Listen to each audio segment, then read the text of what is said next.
मुझे रह रह कर सोनिया का ख्याल आ रहा था। बार बार उसका चेहरा तसव्वुर में उभरता था।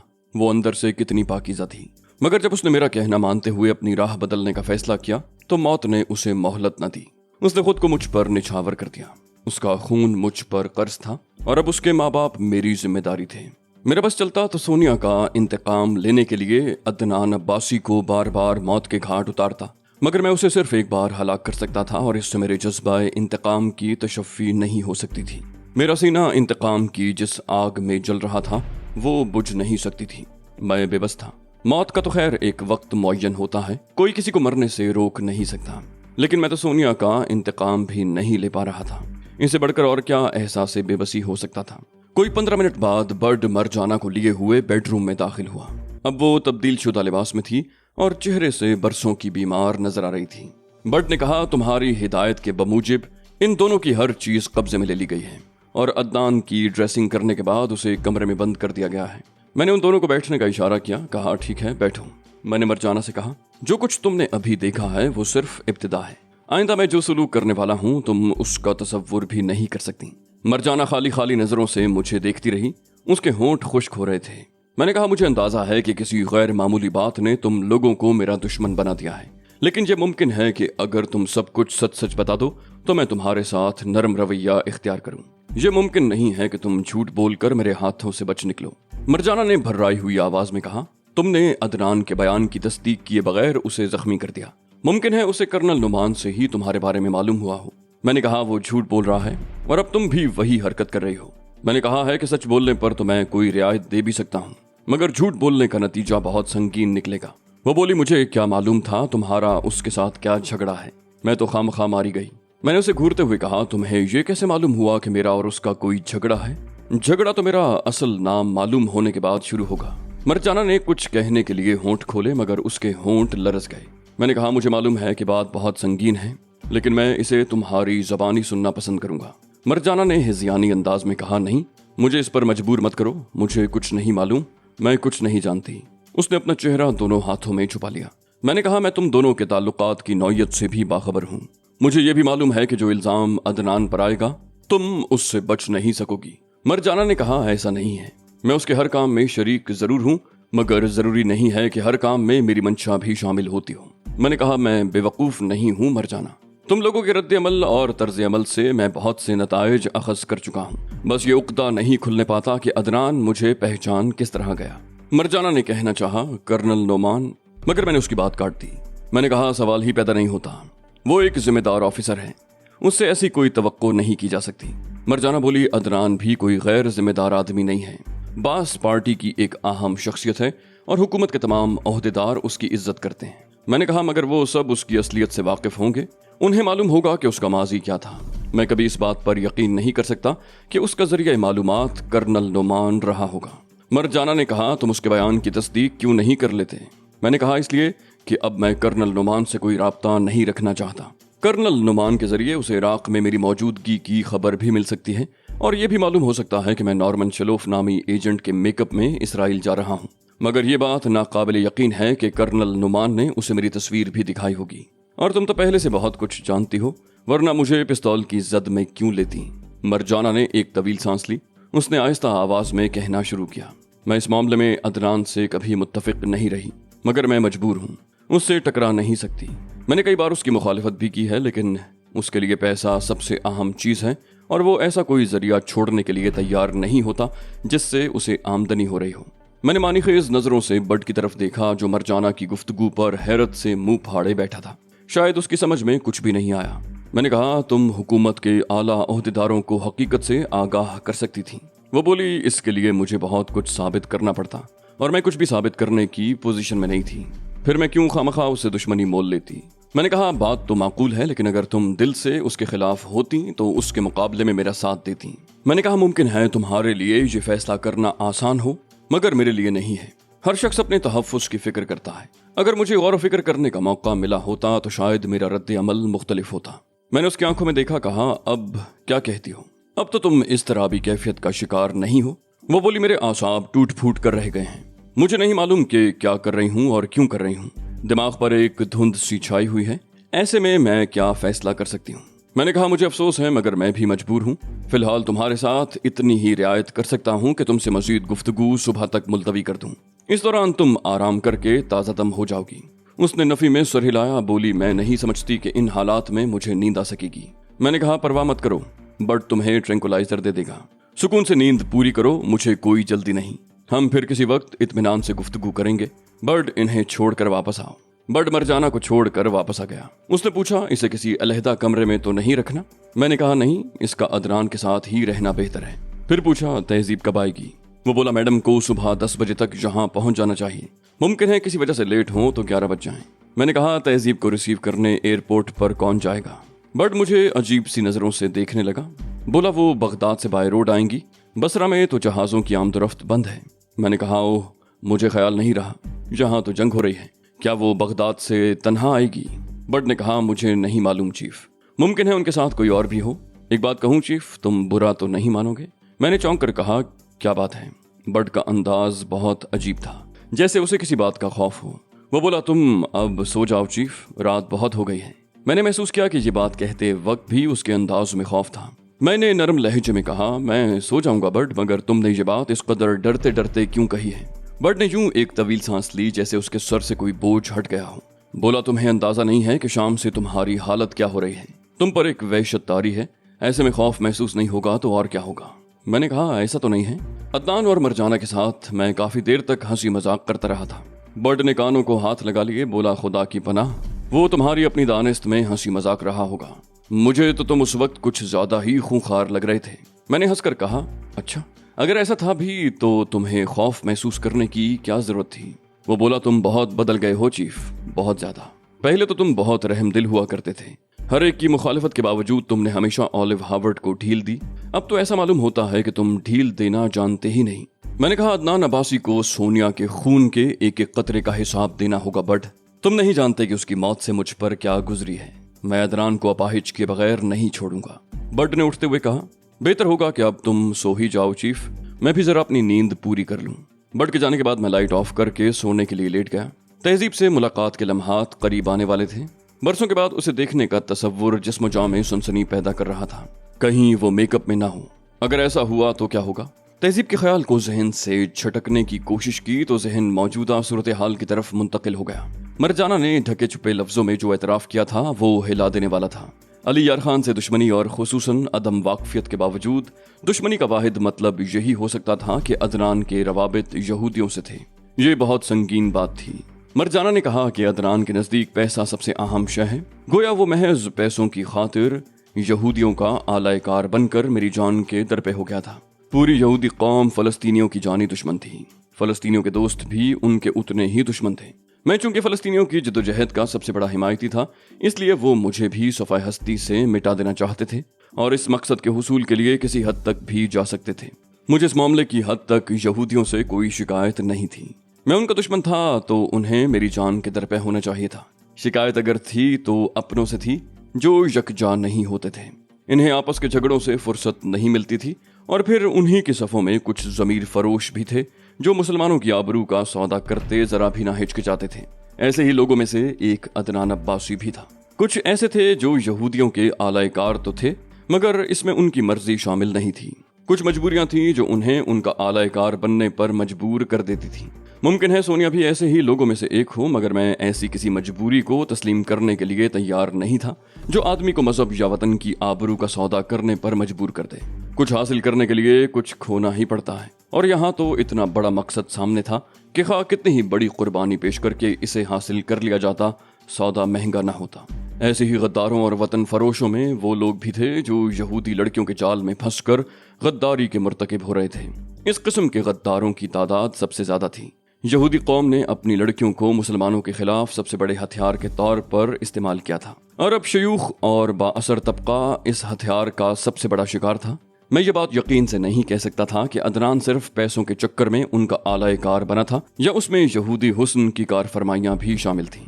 میرے حق میں سب سے زیادہ خطرناک بات جو ہو سکتی تھی وہ ٹل چکی تھی۔ اگر عدنان واقعی یہودیوں کا آلہ کار بنا ہوا تھا تو اس کے توسط سے میرا نارمن شلوف کے میک اپ میں ہونا یہودیوں کے علم میں آنا لازمی تھا۔ میں اپنے طور پر یہی سمجھتا رہتا کہ میں قطعی محفوظ ہوں، خدا ہی بہتر جانتا ہے کہ اگر میں نارمن شلوف کے میک اپ میں اسرائیل پہنچنے میں کامیاب ہو جاتا तो इसराइली मेरा क्या हशर करते। यही सब कुछ सोचते सोचते मालूम नहीं किस वक्त नींद की आगोश में पहुंच गया। आंख खुली तो 9 बज रहे थे। बट वगैरह मुझसे पहले ही उठ चुके थे। मैं आधे घंटे के अंदर नाश्ते वगैरह से फारिग होकर बट के साथ अदनान अब्बासी वाले कमरे में पहुंच गया।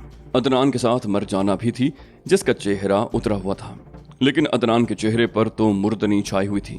मैंने अंदर दाखिल होते ही संजीदगी से कहा, तुमने क्या फैसला किया अदनान? तुमने मुझे कैसे पहचाना? अदनान ने कराह कर कहा, मैं बड़ी अजियत से गुजर रहा हूँ, मुझ पर रहम खाओ। मेरे पैर की हड्डी पर जरबाई है, रात भर तकलीफ की वजह से सो भी नहीं सका। मैंने सख्त लहजे में कहा, मेरी बात का जवाब दो अदनान, वरना मैं तुम पर तशद्दुद करूंगा। मुझे ये परवाह भी नहीं होगी कि तशद्दुद के दौरान तुम कहीं मर न जाओ। वो बोला, मैं वाकई मर जाऊंगा, ये तकलीफ अब मुझसे बर्दाश्त नहीं हो रही, मुझे कोई दाफे दर्द गोली ही मंगवा दो। मैंने कहा, अब तुम्हारे मुकद्दर में बस रिवॉल्वर की गोलियां ही रह गई हैं। मैंने तय कर लिया है कि एक गोली सुबह और एक शाम। इस वक्त तुम्हारे दूसरे पैर का नंबर है। मैंने जेब से रिवॉल्वर निकाल लिया। अदनान हाथ उठाकर चीखा, नहीं नहीं, मैं तुम्हें सब कुछ बता दूंगा, मुझे मत मारो। मैंने सफाकी से कहा, अगर मैं तुम्हारे गिरोह में शामिल हो जाऊं तो तुम मुझे तहफ़्फ़ुज़ तो फराहम करोगे ना? इराक में मेरी सलामती को कोई खतरा तो लाहक नहीं होगा ना? वो बोला, तुम जो कहोगे मैं वही करूंगा, तुम दुनिया के जिस मुल्क में कहोगे मैं तुम्हें पहुंचवा दूंगा। मैंने कहा, तुम्हारा जिंदा रहना मेरे लिए बहुत खतरनाक हो गया है अदनान। न होता तब भी सोनिया के कत्ल की पादाश में मैं तुम्हें हलाक जरूर करता, लेकिन मैं तुम्हें आगाह कर रहा हूं कि पहले तुमसे मालूमात हासिल करूंगा। अदनान गिड़गिड़ाया, प्लीज मुझे एक गिलास पानी दे दो, एक गिलास पानी पिला दो, मेरा हल्क खुश्क हो रहा है। मैंने बट की तरफ पलट कर कहा, इन लोगों को नाश्ता दिया गया या नहीं? वो बौखला गया, बोला, नहीं नहीं चीफ। मैंने खूंखार लहजे में पूछा, क्यों? क्या तुम इन्हें भूखा प्यासा मारना चाहते हो? जाओ इन्हें नाश्ता मुहैया करो। बर्ड दुम दबाकर कमरे से निकल गया। मेरा मूड खराब हो गया था। अदनान की हालत तो वैसे ही तबाह थी, लेकिन मरजाना के जिस्म पर भी कब कभी सितारी थी। मैं कमरे से निकल आया। मैंने बर्ड को हिदायत दी, इन लोगों के खाने पीने का खास ख्याल रखो और अदनान को दाफे दर्द गोलियां भी फराहम करो। हड्डी टूटने की तकलीफ बर्दाश्त करना हंसी खेल नहीं होता, कहीं ये मर ही न जाए। बर्ड ने उस बात में सर हिलाने पर इक्तफा किया था और मैं ड्राइंग रूम में चला आया। बर्ड मेरा सामना करने से कतरा रहा था। आधे घंटे बाद मैं दोबारा बर्ड के हमरा अदनान के कमरे में पहुंचा। अब उसकी हालत खासी बेहतर नजर आ रही थी। अदनान ने कहा, मैं तुम्हारा शुक्रगुजार हूँ, अगर मुझे पेन किलर गोलियां न मिलती तो मैं शायद तकलीफ की ज्यादती से मर ही जाता। मैंने कहा, मैं तुम्हें दुनिया के लिए सामान इबरत बनाऊंगा अदनान, तुम्हें नाकाबिले तस्खीर तसव्वुर किया जाता है और मैं तुम्हारा हशर इतना बुरा कर दूंगा कि तुम मौत की तमन्ना करने लगोगे। अदनान ने अपने खुश्क होते हुए होंठों पर जबान फेरी, बोला, अगर तुम मुझ पर कोई तशद्दुद किए बगैर रिहा कर दो तो मैं तुम्हारा हर मुतालिबा मानने को तैयार हूँ। मैंने कहा, ये बात की बातें हैं अदनान, पहले तो मुझे अपने सवाल का जवाब चाहिए। वो बोला, मैं तुम्हारा कैदी हूँ, पहले तुम मुझे जमानत फराहम करो कि मजीद कोई नुकसान मुझे नहीं पहुंचेगा। मैंने तंज़िया अंदाज में कहा, अभी दिमाग के कीड़े नहीं झड़े, अभी इतना दमखम मौजूद है कि मुझसे सौदेबाजी कर रहे हो। वो बोला, गलत मत समझो, मैं अपनी रिहाई के इवज़ तुम्हारा हर मुतालिबा मानने को तैयार हूँ। अपनी सलामती के लिए तुमसे सिर्फ एक जमानत ही तो तलब कर रहा हूँ। मैंने जेब से रिवॉल्वर निकालते हुए कहा, मैं तुम्हें शाम तक की मोहलत दे रहा हूँ अदनान, इस वक्त की गोली तो तुमने पक्की कर ली, शाम की गोली का फैसला शाम को तुम्हारा तर्ज अमल देखने के बाद करूंगा। अदनान हिज़यानी अंदाज में चीखा, नहीं नहीं, मुझ पर रहम करो, मैं तुम्हें वैसे ही सब कुछ बताने को तैयार हूँ। मैंने मुतासिफाना अंदाज में सर को मनफी जुम्बिश दी, कहा, तुमने देर कर दी अदनान, मैं बहस करना पसंद नहीं करता, अब मैं बहरा हो चुका हूँ। मैंने उसकी दूसरी टांग का निशाना लेकर फायर कर दिया। गोली टखने पर लगी थी, टखने की हड्डी चूर चूर हो गई होगी। अदनान की चीख बड़ी भयानक थी और वो मुर्गे बिस्मिल की तरह तड़प रहा था। मरजाना पर दोबारा कपकपी तारी हो गई। मैंने अदनान की तरफ इशारा करके बट से कहा, बैंडेज, और वापसी के लिए पलट गया। मेरा हाथ दरवाजे के हैंडल पर था कि मैंने अकब से मरजाना की आवाज सुनी, मेरे हाल पर तो रहम कर दो, मेरा कसूर ही क्या है? मैंने पलट कर कहा, तुम्हें तकलीफ क्या है? तुमसे तो किसी ने कुछ नहीं कहा। वो बोली, मेरी तबीयत बिगड़ रही है, मुझसे ये सब मनाजिर नहीं देखे जाते, मैं इसके साथ एक कमरे में नहीं रह सकती। मैंने कहा, ठीक है, तुम मेरे साथ आ जाओ। मैं उसे ड्राइंग रूम में ले आया। उसकी चाल में लड़खड़ाहट थी। ड्राइंग रूम में पहुंचने के बाद वो एक सोफे पर गिर गई। उसने दोनों हाथों से अपना सर थाम रखा था। मैंने कहा, एक ना एक दिन तो ये होना ही था, हर उरूज को जवाल होता है। मरजाना ने सिसकियां लेते हुए कहा, मगर मेरा क्या कसूर है? मुझे किस जुर्म की सजा मिल रही है? मैंने कहा, तुम उसकी शरीक हो, उसके हर जुर्म में शरीक समझी जाओगी। उसके बावजूद मैंने तुम्हारे साथ कोई खराब सलूक नहीं किया। वो बोली, मगर तुम अदनान के साथ ज्यादती कर रहे हो, वो तुम्हें सब कुछ बताने पर आमादा हो गया था। मैंने कहा, मैं इसके बावजूद उसे नहीं बख्शूंगा, वो एक दरिंदा है, उसे यूं ही छोड़ दिया तो आजाद होते ही वो फिर दूसरों को भंभोड़ेगा। मरजाना बोली, मुझे अगर मालूम होता कि उसे तुम्हारे बारे में किस जरिए से इत्तला मिली है तो मैं तुम्हें जरूर बता देती। मैंने कहा, लेकिन तुम ये जानती थी कि मेरा वजूद उसके लिए खतरनाक है? वो बोली, हाँ, ये बात मेरे इल्म में थी। कौन नहीं जानता कि तुम यहूदियों के दुश्मन हो? मैंने कहा, अदनान खुद तो यहूदी नहीं है, क्या वो सिर्फ पैसे की हवस में उनका आलायकार बन गया है? मरजाना बोली, कोई और वजह मेरे इल्म में नहीं है और ना ही वो हर बात का मुझसे तस्करा करता है। मैंने उसे गौर से देखते हुए पूछा, क्या तुम्हारे दरमियान मेरी जात भी कभी ज़ेर बहस आई है? उसने जहन पर जोर देते हुए कहा, मुझे याद नहीं आता, शायद ऐसा कभी न हुआ हो। मैंने कहा, तो फिर तुमने मेरा नाम सुनते ही पिस्तौल का रुख मेरी तरफ क्यों कर दिया था? वो बोली, मैंने तुमसे कहा था ना कि वो मेरी इस्तरारी हरकत थी। मैं अदनान की साथी हूँ और हम माकूल मुआवजे के इवज यहूदियों को बेज़रर किस्म की सहूलतें फराहम कर देते हैं। मैंने हैरत से कहा, बेज़रर किस्म की सहूलतें? उनकी वजह से तो एहसास जुर्म का शिकार नहीं होना चाहिए। वो बोली, जो भी गैर कानूनी काम करेगा एहसास जुर्म का शिकार जरूर होगा। और फिर उस वक्त तो अदनान ने मुझे एहसास दिला दिया था कि तुम हमारे हक में बहुत खतरनाक साबित हो सकते हो।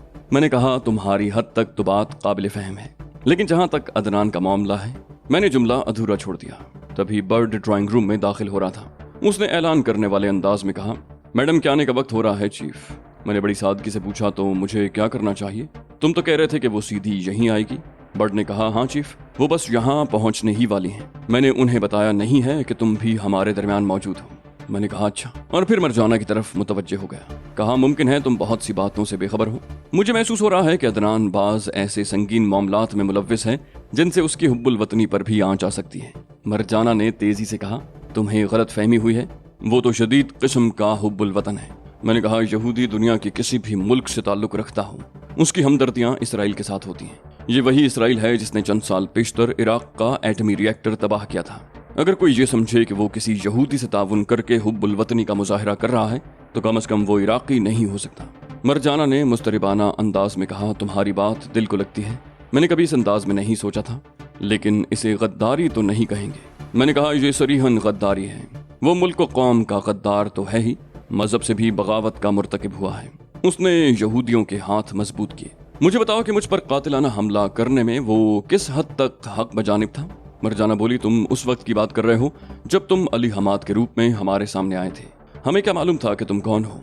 मैंने कहा, उसके दिल में मेरे लिए अच्छे जज्बात होते तो उसने रॉयल क्लब में मुझसे इजहार शिनासाई कर दिया होता, मगर वो तो चोर बन गया। मरजाना बोली, हाँ, तुम्हें देखकर वो चौकन्ना जरूर हो गया था, मगर मेरे पूछने पर उसने यही कहा था कि उसने शायद तुम्हें कहीं देखा है। मैंने कहा, उसने एक नजर में मुझे पहचान लिया था। उसके बाद उसने तुम्हें उकसाया कि तुम मुझ पर पिस्तौल तान लो। नहीं मरजाना, उसके हक में कोई एक बात भी नहीं जाती। वो बोली, तुम रहम दिल भी बहुत हो और तुम्हारी सफाकी से भी खौफ आता है। मेरे साथ तुमने अभी तक कोई ज्यादती नहीं की, बल्कि तुम्हारा रवैया नरम है। दूसरी तरफ अदनान के साथ जो तुमने सलूक किया है वो खासा लर्जा देने वाला है। मैंने कहा, मैं उसे अपाहिज कर देना चाहता हूँ, इसलिए कि वो मुजरिम है, न सिर्फ मुजरिम बल्कि बहुत बड़ा मुजरिम, जबकि तुम्हारे खिलाफ अभी तक इसके अलावा कुछ साबित नहीं हो सका कि तुम उसकी साथी हो। मरजाना बोली, मैं बराह रास्त किसी भी चीज में मुलव्विस नहीं हूँ। क्या तुम मुझ पर इतनी मेहरबानी कर सकते हो कि मुझे रिहा कर दो? मैंने चौंक कर उसे देखा, फिर तंजिया लहजे में कहा, मेरे नरम रवैये से किसी गलत फहमी में मुब्तला होने की जरूरत नहीं है। मैं अहमक नहीं हूँ जो तुम्हें रिहा कर दूं। वो बोली, मैं तुम्हें बता चुकी हूँ कि मैं अदनान के अहकामात पर अमल करने के लिए मजबूर थी। मेरा कोई ठिकाना भी तो नहीं था। अगर वो मुझे गिरोह से निकाल बाहर करता तो मैं कहाँ जाती? मैंने कहा, मैं तुम्हारे बयान की तरदीद नहीं कर रहा, लेकिन फिलहाल मैं तुम्हें रिहा भी नहीं कर सकता। तुम ये ख्याल जहन से निकाल दो। वो बोली, मैं अदनान की हरकतों से बिल्कुल बरगश्ता हो चुकी हूँ, लेकिन उसके चुंगल से निकलने का कोई रास्ता नजर नहीं आता। मैंने मरजाना को गौर से देखा। वो मेरा एतमाद हासिल करने की कोशिश कर रही थी और इसका वाहिद तरीका ये था कि वो अदनान को बुरा भला कहती, मगर ये तरीका बहुत फरसूदा हो चुका था। मैं ऐसे झांसों में आने वाला नहीं था, खुसूसन उस सूरत में कि तमकीन के जरिए मरजाना के बारे में किसी हद तक पहले ही जान चुका था।